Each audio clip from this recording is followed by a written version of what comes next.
just outside of New York City. I thought everybody was Jewish. I didn't even know that there was anything else. I had no particular interest in that, other than when all my friends were getting bar mitzvahed or bat mitzvahed, and then I would attend, of course, every week. There was never really any excitement for me. I remember once I even tried to talk to a rabbi. He just brushed me off.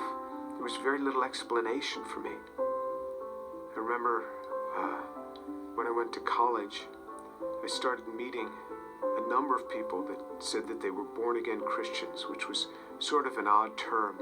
What's born again? What do you mean, born again?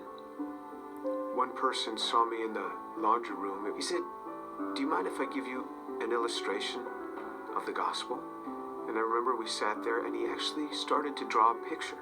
A cliff with a man on one side, and he drew a little man, and then another cliff with God on the other side, and a big chasm in between that he labeled with sin. And I looked at him, I said, "I'm not a sinner.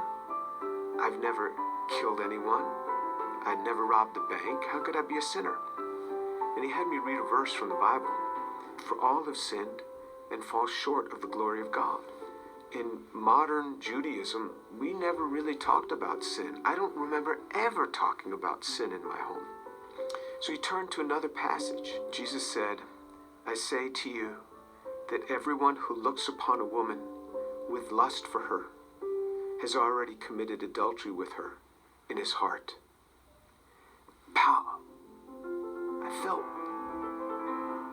just as if I had been punched right in the chest. Here I was, new in college. I didn't think anybody knew. I would pick up these magazines, and I became addicted to pornography. It was just through those magazines. And all of a sudden, something that's written in the Bible, somebody who lived 2,000 years ago is calling me out on it. And I felt immediately convicted. And that now I realized I was a sinner. When I read in the scriptures what sin is, then I knew I was a sinner. How am I going to get to God? We Jews know this better than anyone else. Without the shedding of blood, there is no forgiveness of sin. This description in Isaiah 53 of how he will bear upon himself my sin, the things that I had done, and this was him. This was the man that took this upon himself on the cross. The perfect God comes and gives himself for us. He is the one that gives himself for us. I started to realize how Jewish the New Testament is.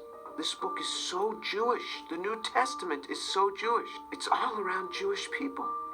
And then on November 7th, 1977, I was all alone in my room. The realization that Yeshua is the one who died on the cross. And I said, "Lord, I am a sinner. Please forgive me. Come into my life." And then all of a sudden, someone was in my room. And I opened my eyes. I was on my knees. I opened my eyes. Who was in my room? That man, Jesus Christ, stood in my room. This amazing sense of God. Jesus was in my room, and I wasn't scared. All I started doing was just weeping. The presence was so glorious because he was there in my room on that day. And I didn't want to get up. And this amazing sense of forgiveness just started to come upon me. That was it. Finally, I got up. I didn't know what to do. I didn't know who to tell. Here's this Jewish kid from New York City. What am I going to say? My cousins were shocked. "How could you do that? You're Jewish." Telling my mother how I had invited Jesus into my life. She didn't say much. She was weeping. She told my father they weren't happy at all. And she said, "I don't blame them for killing Jesus after the things that he said. Who is he to come against these religious leaders that have dedicated their lives to helping people and to tell them that they are whitewashed tombs? Who is he, this young man in his 30s, to say this to these scholars? He got what he deserved." And my mother's a very deep, pensive, careful reader. She read from Genesis right on through the Tanakh, the whole thing. When she got done, I said, "What did you think?" She said, "God warned us over and over again. He warned us." When my daughter was about 15, my mother and father came to visit us. At one point, my mother went into her room for several hours. She came out. She said, "Quite a young girl you have." She talked to me for a long time. She started reading the Bible again, both the Old and the New Testament. One day, not long after that, she called me on the phone at the age of 72. She said, "Jimmy, you wouldn't believe what happened." I said, "What happened?" She said, "I was just reading, and it hit me. It hit me. The way he gave his life. I believe it now. Jesus is the Son of God.